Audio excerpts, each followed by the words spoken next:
if you're trying to build confidence, you kind of have to fake it till you make it. You got to build it the same way you would build your physique or learn a new skill.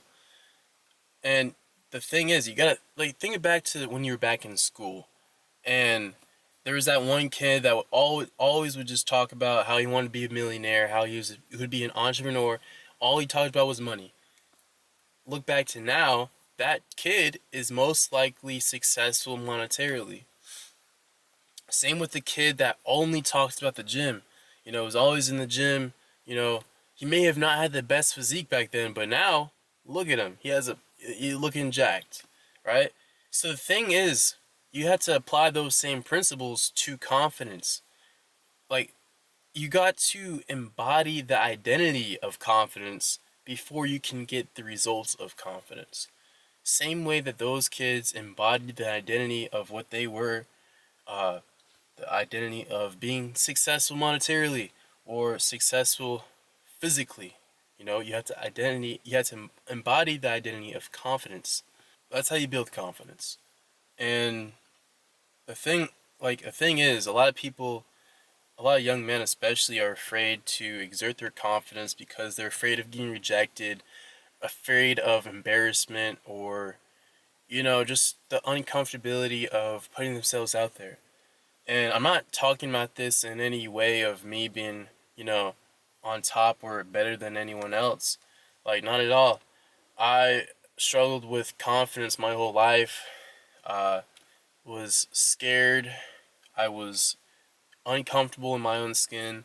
I hated how I looked, and that was for a while. So I was a late bloomer, but I'm just here to kind of talk about what I've learned throughout my journey of building confidence and self appreciation. And it really comes down to not caring what other people say or talk about or what they think of you. Because, like, why would you care about someone else's opinion or their own thoughts or anything about them when they have nothing to do with your life? There was this one situation or one scenario that I heard a while back that really was perspective shifting when it comes to everything, to be honest. And it was, if you were given a bag of $1 million and your task was to hand that bag of $1 million to a girl and you have to talk to her, right? Would you be nervous? Why would you be? You're giving someone $1 million. Like, you should be happy. Like, you're giving something to them, right? And if they're rejected, then they're like, all right, well, that girl is stupid. Like, why would she reject that, right? The thing is, you gotta think about yourself that way, right? You gotta think of yourself as that $1 million. You are the prize. I don't like saying that because it sounds corny as hell, but like, you are the reward, and you need to think of yourself as that way. And you have to approach your life in that way. So, like, even like just your self-respect when it comes to business, talking to girls, building connections, whatever, right? And when I heard that, I realized that I was going about all this, approaching girls and just life in generally wrong.